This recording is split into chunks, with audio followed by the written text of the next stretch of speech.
રહ્યા છો ગુજરાત 18 લાઈવ। શ્રી રામ જન્મભૂમિ અયોધ્યામાં ભગવાન શ્રી રામના પ્રાણ પ્રતિષ્ઠા મહોત્સવની વડોદરામાં શનિદેવ ફાઉન્ડેશન દ્વારા ઉજવણી કરાઈ।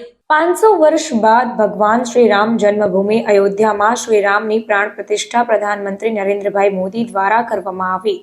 વડોદરા સહિત દેશમાં આજે ભવ્ય ઉજવણી કરવામાં આવી। ત્યારે વડોદરામાં શનિદેવ ફાઉન્ડેશન દ્વારા ગોત્રી વિસ્તારમાં હનુમાનજી અને શનિદેવ મંદિર પાસે ભવ્ય ઉજવણી કરાઈ હતી। શનિદેવ ફાઉન્ડેશનની ટીમે પ્રાણ પ્રતિષ્ઠા મહોત્સવને લઈને 500 કિલો લાડુ અને બુંદીના પ્રસાદનું વિતરણ કર્યું। અયોધ્યામાં ભગવાન શ્રી રામના પ્રાણ પ્રતિષ્ઠા મહોત્સવનું લાઈવ પ્રસારણ LED સ્ક્રીન પર ભક્તોને દેખાડવામાં આવ્યું હતું। આ ઉપરાંત 500 દેવડાની મહાઆરતી કરવામાં આવી, જેમાં મોટી સંખ્યામાં શ્રી રામ ભક્તો જોડાયા હતા। કાર્યક્રમ સ્થળને ભગવા રંગમાં રંગી દેવામાં આવ્યો। હનુમાનજી મહારાજ અને શનિદેવ મંદિરને ફૂલોથી શણગારવામાં આવ્યો। ભગવાન શ્રી રામનું કટઆઉટ ભક્તોના દર્શન માટે મૂકવામાં આવ્યો। લોકોએ ભગવાન શ્રી રામના કટઆઉટ સાથે સેલ્ફી અને ફોટો પણ પડાવ્યા। ડીજેના તાલે ભગવાન શ્રી રામ ભજન પર ભક્તોએ ડાન્સ પણ કર્યો હતો। ભગવાન શ્રી રામના પાત્રએ લોકોમાં ભારે આકર્ષણનું કેન્દ્ર બનાવ્યું। મનીષભાઈ પંડ્યા શ્રીરામના પાત્ર બનીને આવ્યા હતા। મોટી સંખ્યામાં ગોત્રી વિસ્તારના શ્રીરામ ભક્તો જોડાયા હતા। કાર્યક્રમમાં વડોદરાના મેયર પિંકીબેન સોની અને સ્ટેન્ડિંગ કમિટીના ચેરમેન ડોક્ટર શીતલભાઈ મિસ્ત્રી ખાસ હાજર રહ્યા હતા, જેમણે શ્રીરામ ભગવાનના દર્શન કરી પ્રસાદ ગ્રહણ કર્યું હતું। કાર્યક્રમ દરમિયાન હરણી લેક ઝોનમાં બોટ દુર્ઘટનામાં મૃત્યુ પામેલ 12 બાળકો અને 2 શિક્ષિકાઓની આત્માની શાંતિ માટે 2 મિનિટનું મૌન પાડી શ્રદ્ધાંજલિ પણ અર્પણ કરાઈ। સૌથી પહેલા જય શ્રી રામ। આજનો આ દિવસ ખૂબ જ આનંદ છે। એક આપણી દિવાળી છે, બીજી દિવાળી, આ દિવાળીનો દિવસ છે આપણો। અમે શનિ શ્રદ્ધા ફાઉન્ડેશન તરફથી આજના દિવસ માટે આયોજન કર્યું હતું કે 500 દીવડાની આરતી અને 500 કિલો લાડુનો પ્રસાદ અને લાઈવ પ્રસારણ, તો એ અમે આજે સ્ટાર્ટ કરીએ છીએ અને હવે 5-7 મિનિટમાં અમારી આરતી ચાલુ થશે, એટલે આનાથી વધારે કહી નહીં શકું। જય શ્રી રામ। માહોલ અમે તમે આજુબાજુમાં જોઈ શકો છો, સ્વયં ભક્તો આવેલા છે। અમે કોઈને આમંત્રણ ક્લિયર નહોતું કર્યું, પણ આજુબાજુના સોસાયટી વિસ્તાર અને લેડીઝો ખૂબ જ આનંદથી, એમના ઉત્સાહથી અહીંયા આગળ આવ્યા છે, જોડાયા છે અને અમે લાઈવ પ્રસારણ કર્યું। અમે ખૂબ આનંદિત છીએ। સનાતન વૈદિક હિન્દુ ધર્મમાં આનાવાળી હિન્દુ સંસ્કૃતિના આપણા સૌ હિન્દુ લોકો જય શ્રીરામનો નારો સદીઓથી લગાવતા આવ્યા છે।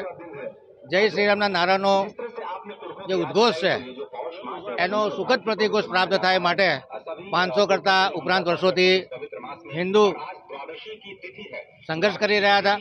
માનનીય વડાપ્રધાન શ્રી નરેન્દ્ર મોદીના ભારતીય જનતા પાર્ટીના મેનિફેસ્ટોમાં રામ મંદિર બનાએંગે નો નારો હતો। એ જે અમારો મેનિફેસ્ટો છે આજે પરિપૂર્ણ થવા જઈ રહ્યો છે। 500 વર્ષના સંઘર્ષ બાદ આજે સરયુ નદીના કિનારે આવેલી અયોધ્યા નગરીમાં રામલલ્લાના જન્મ સ્થળે બાબરી મસ્જિદનો ઢાંચાની જગ્યાએ આજે રામ મંદિર નિર્માણ પામવા જઈ રહ્યું છે। કહેવાય કે આ જંગ 1989માં સરયુ નદીના કિનારે હિન્દુએ લીધેલા પ્રતિજ્ઞાથી ચાલુ નથી થયો, પરંતુ આઝાદી કરતાં લાંબો જંગ 1528માં મીર બાકીએ જ્યારે આ મંદિર ઉપર આક્રમણ કર્યું તે વખતે 2.25 લાખ હિન્દુએ પોતાના પ્રાણની આહુતિ આપી હતી। એમના ખૂનથી આ બાબરી મસ્જિદનું નિર્માણ થયું હતું।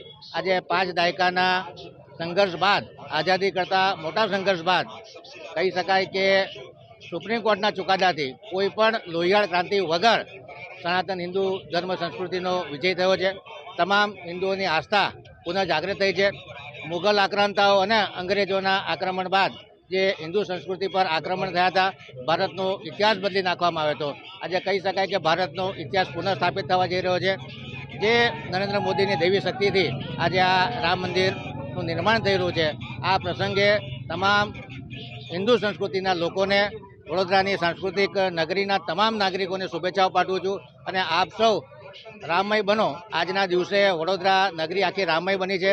ઠેર ઠેર રંગોળીના કાર્યક્રમ, રામ જીવન ચરિત્ર પર પેઇન્ટિંગ, નેલ પેઇન્ટિંગ, પ્રસાદનું વિતરણ, લાઈવ પ્રસારણ, અલગ અલગ જગ્યાએ પોતાના ઘરમાં રોશની કરવી, દીવાઓથી આરતી કરવી, આ તમામ કાર્યક્રમો થઈ રહ્યા છે। ખરેખર જે રીતે રાવણનો વધ કરી અને રામ ભગવાન અયોધ્યા પાછા ફર્યા હતા અને દિવાળીનો માહોલ હતો, એવો જ માહોલ આજે ભારતભરમાં છે અને ખાસ કરીને વડોદરાની જનતામાં પુષ્કળ ઉત્સાહ છે। આ પ્રસંગે તમામ નાગરિકોને હું અભિનંદન આપું છું, તમામને શુભેચ્છાઓ આપું છું કે આવનારો સમય આપણા માટે આ ટર્નિંગ પોઈન્ટ સાબિત થાય અને જે વિકાસશીલ ભારત છે એ વિકસિત ભારત બનવામાં આ ઘટના ખૂબ ઉદાહરણરૂપ સાબિત થશે.